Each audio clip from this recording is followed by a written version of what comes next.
beberapa data kepada Mas bahwa di tahun 2020 memang angka pelanggaran disiplin, kode etik dan pidana yang dilakukan oleh anggota Polri ini memang meningkat cukup signifikan.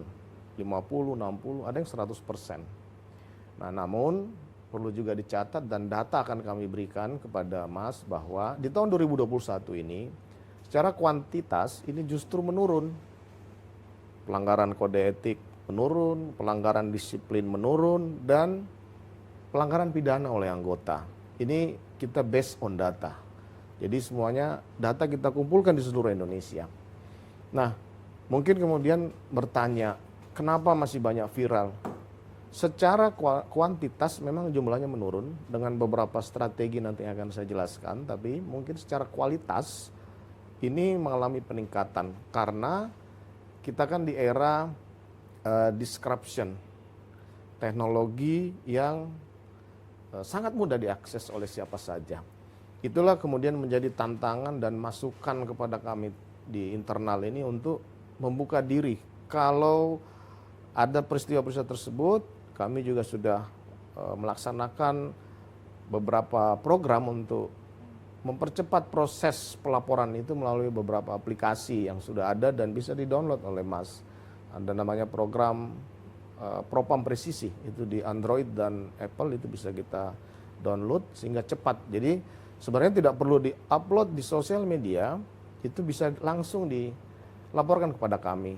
Kita akan tindak lanjuti secara maksimal. Jadi kalau pelanggaran itu ada dari dulu memang ada, makanya implementasi dari program transformasi menuju Polri yang presisi dengan transformasi pengawasan yang menjadi bidang tugas kami sebagai salah satu pengawas internal, itu kemudian membuat bekerjasama dengan akademisi, membuat kajian, menganalisis kenapa sih anggota-anggota ini melakukan pelanggaran. Nah, dari situ kemudian muncullah beberapa hasil penelitian. Ada beberapa penyebab dari faktor individu anggota itu sendiri dan faktor organisasi. Nah, dari situlah kemudian kita menyusun beberapa upaya yang kemudian menyebabkan turunnya angka pelanggaran ini sebenarnya. Nah, terhadap kejadian-kejadian yang viral ataupun ramai di sosial media, kami berkomitmen bahwa ini harus kita lakukan penegakan hukum internal. Kalaupun itu melakukan pidana, kita akan pidanakan dan sampai pada pemberhentian dengan tidak hormat kepada anggota-anggota yang kemudian mencoreng nama institusi. Bisa Mas lihatlah bahwa kasus-kasus itu cepat kita atasin, kita cepat lakukan penegakan hukum. Strategi yang kita gunakan, yang kita laksanakan di divisi Propam itu ada 4 strategi.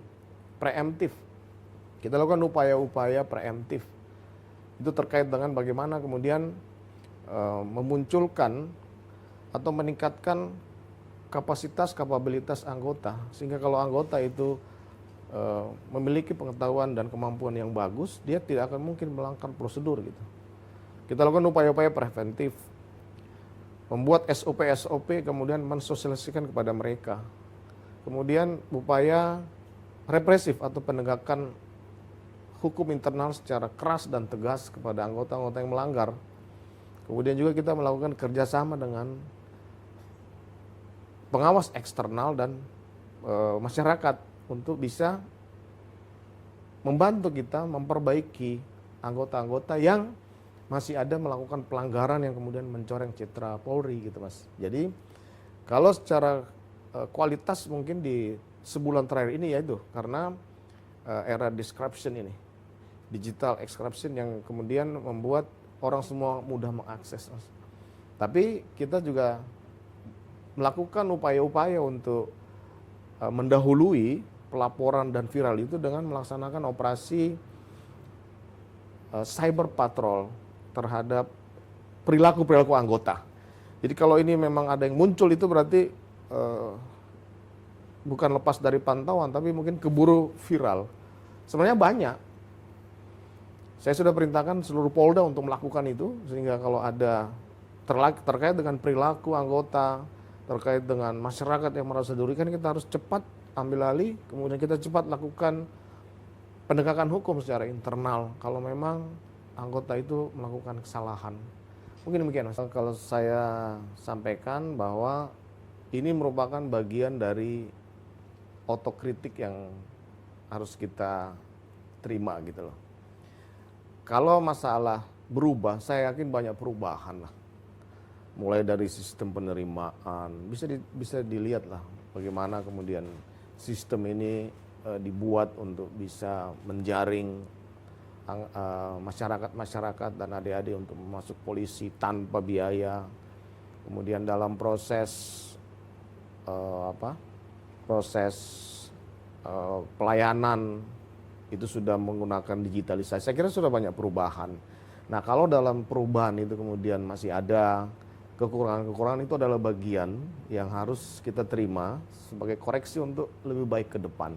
Jadi kalau misalnya bahwa tidak ada berubah, saya pikir sih tidak seperti itu. Karena sudah banyak sekali sih saya lihat perubahan bagaimana kemudian adik-adik di wilayah atau di daerah-daerah ini masuk tanpa uang, bisa jadi polisi, kemudian bisa mengembangkan karir, kemudian bisa menerima pelayanan atau mendapatkan pelayanan dengan akses online. Saya kira sudah banyak kemajuan lah. Saya dulu dinas pertama di tahun 95 enggak seperti ini. Dulu kita masih harus bayar dulu baru menerima laporan. Sekarang sudah nggak bisa. Sudah era keterbukaan, sudah susah. Nah, kalau dalam proses ini masih ada polisi-polisi yang tidak mau berubah, nah itu menjadi urusan saya. Artinya dia tidak mengikuti perkembangan teknologi dan perkembangan zaman. Hiduplah pada zamannya gitu loh. Nah, kalau ini ya tugas kami dan Bid Propam di wilayah. Nah, saya juga mau perlu sampaikan nih bahwa pengawasan yang kita lakukan ini ada 3. Jadi saya juga sering mendengar loh propamnya kok belum maksimal gini. Nah, pengawasan ini ada 3. Pengawasan internal. Nah, itu ada 3 fungsi di situ. Saya, Divisi Propam, Itwasum Polri, kemudian Biro Wasidik yang menangani masalah proses penyidikan. Nah, yang kedua ada pengawas eksternal. Komnas HAM, Kompolnas, Ombudsman, dan masyarakat itu sendiri, serta NGO atau LSM. Itu.